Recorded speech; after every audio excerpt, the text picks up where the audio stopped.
ഹരി ഓം. ദശകം 18, ശ്ലോകം 2.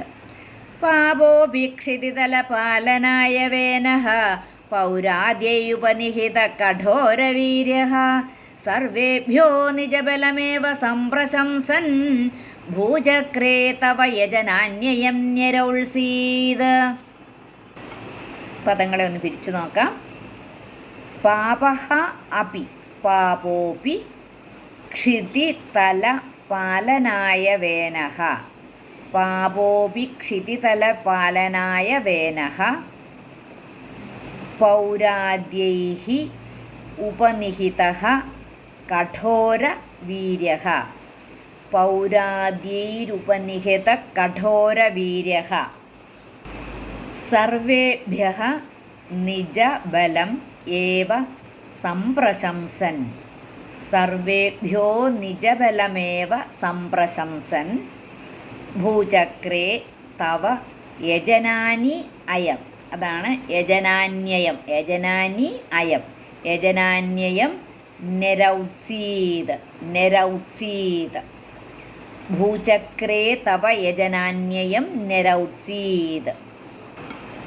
പാപോപേക്ഷിതിതലപാലനായ വേനഃ പൗരാദ്യൈരുപനിഹിത കഠോരവീര്യഃ സർവേഭ്യോ നിജബലമേവ സംപ്രശംസൻ ഭൂചക്രേ തവ യജനാന്യയം ന്യരൗൾസീത്.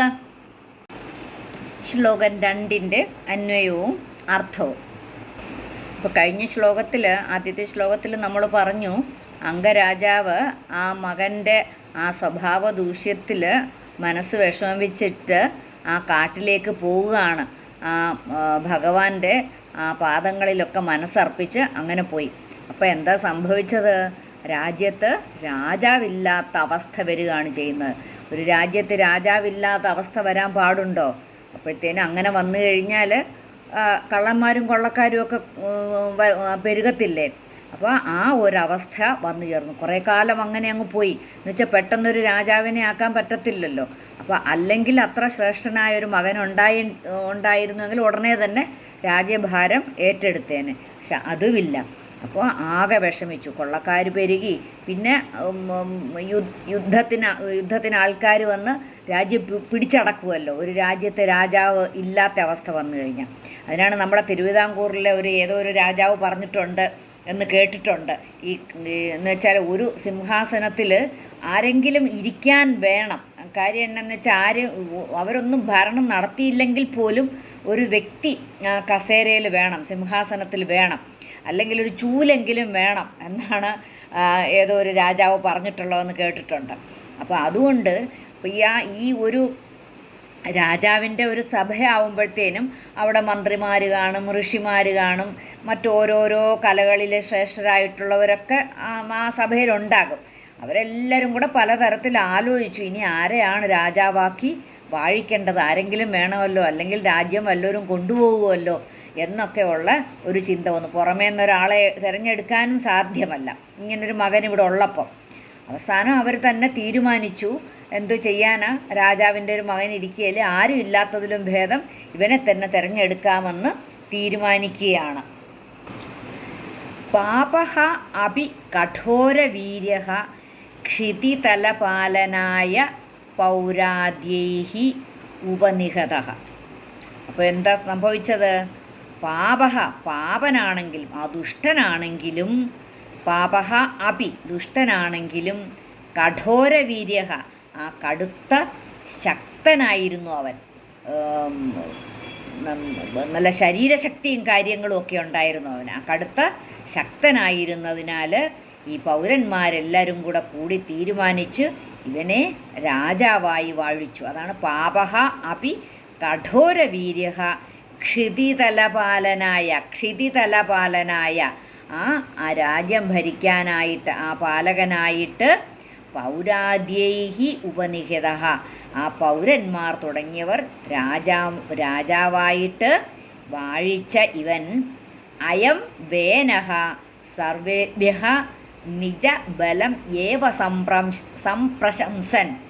അപ്പം അയം വേനഃ എന്ന് പറഞ്ഞാൽ ഈ വേനൻ, അവരെല്ലാവരും കൂടി രാജാവായി വാഴിച്ച ഈ വേനൻ സർവേഭ്യ എല്ലാവരോടും നിജ ബലം ഏവ സംപ്രശംസൻ തൻ്റെ തന്നെ കയ്യൂക്കിനെ പറ്റിയും അവനവനെ തന്നെ കുറിച്ചും അങ്ങ് പ്രകീർത്തിക്കുവാൻ തുടങ്ങി. അതാണ് പൗരാദ്യൈ ഉപനിഹിത അയം വേനഃ സർവേഭ്യ നിജ ബലം ഏവ സംപ്രശംസൻ. സ്വയം പ്രശംസിക്കാൻ തുടങ്ങി അങ്ങ് അവനെക്കുറിച്ച് തന്നെ പ്രകീർത്തിച്ചും കൊണ്ട്. ഭൂചക്രേ തവ യജനാന്യരൗസീത്. ഭൂചക്രേ തവ യജനാന്യയം നിരൗത്സീത്. അതാണ്. അപ്പോൾ ഈ ഭൂമിയിലെങ്ങും ഭഗവാന്റെ പ്രിയം മാറ്റിയിട്ട് നിന്തിരുവടിയുടെ പ്രിയം, ഭഗവാന്റെ പ്രിയം കുറയ്ക്കാൻ വേണ്ടിയിട്ട് യാഗാദി കർമ്മങ്ങളെയെല്ലാം മുടക്കിക്കളഞ്ഞു. അതാണ് നിരൗത്സീത്. യജനാനി നിരൗത്സീത്. യജനാനി എന്ന് പറഞ്ഞാൽ ഈ യാഗാദി കർമ്മങ്ങളും ഒക്കെ മുടക്കിക്കളഞ്ഞു. പണ്ടൊക്കെ കാലത്ത് ഈ ഒരു രാജ്യം എന്ന് പറയുന്നത് മുഴുവൻ, ഈ ലോകം മുഴുവൻ ഒരു രാജാവിൻ്റെ കീഴിലായിരിക്കും. അതിൻ്റെ രാജാവിനാണ് ആ വസ്തു അല്ല ലോകം മുഴുവനുള്ള ആ അധികാരമുള്ളത്. അപ്പോൾ ആ അധികാരം ഇപ്പോൾ ആർക്ക് വന്നു ചേർന്നു? ഈ ദുഷ്ടനായ വേനനാണ് വന്നു ചേർന്നിരിക്കുന്നത്. അപ്പോൾ അവൻ എന്തു ചെയ്തു? അവൻ രാജാവല്ലേ, അവൻ പറയുന്നത് വേണം എല്ലാവരും അനുസരിക്കാൻ. അപ്പോൾ അവൻ പറയുകയാണ്, ഇനി ആരും ഭഗവാനെ പൂജിക്കാൻ പാടില്ല, ഞാനാണ് ദൈവം, എന്നെ എല്ലാവരും. അവന് കായശക്തി ഉണ്ടല്ലോ, ശരീരം കൊണ്ട് ശക്തിയുണ്ട്. പക്ഷേ അവന് കള്ളനും ഒരു വൃത്തികെട്ടവനായിരുന്നുവല്ലോ. പക്ഷേ ഇവൻ എന്ത് ചെയ്തു? ശിക്ഷിക്കേണ്ടവരെല്ലാം കള്ളം ചെയ്യുന്ന, കുറ്റം ചെയ്യുന്നവരെ കൈവെട്ടുക, അങ്ങനെയൊക്കെയുള്ള ഭയങ്കര ശിക്ഷകളൊക്കെ കൊടുക്കുമായിരുന്നു. പക്ഷേ ഇവൻ എല്ലാവരെയും തൻ്റെ ആ കയ്യൂക്കിനെ പറ്റി സ്വയം പ്രശംസിച്ചുകൊണ്ട് നടന്നു. ഭൂമിയിലൊക്കെ ആ ഭഗവാനെ ആരും പൂജിക്കാൻ പാടില്ല, യാഗകർമാദികളൊന്നും ചെയ്യാൻ പാടില്ല.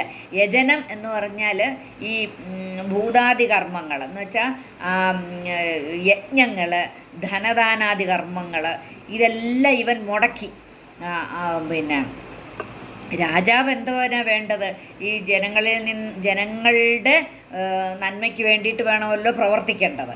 അപ്പോൾ അതിനാണല്ലോ ജനങ്ങളിൽ നിന്ന് പണ്ടും തന്നെ കരം പിരിച്ചിരുന്നത്.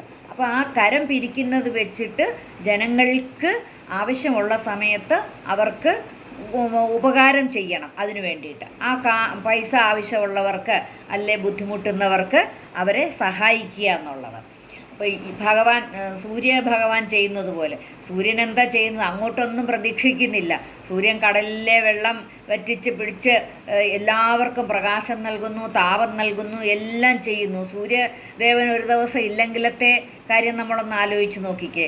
എല്ലാം മുടങ്ങത്തില്ലേ, സകല കാര്യങ്ങളും മുടങ്ങും. എന്ന് പറഞ്ഞതുപോലെ ഒരു രാജാവ് രാജ്യത്തിന് വേണ്ടി പ്രവർത്തിക്കണമെന്നാണ് പറയുന്നത്.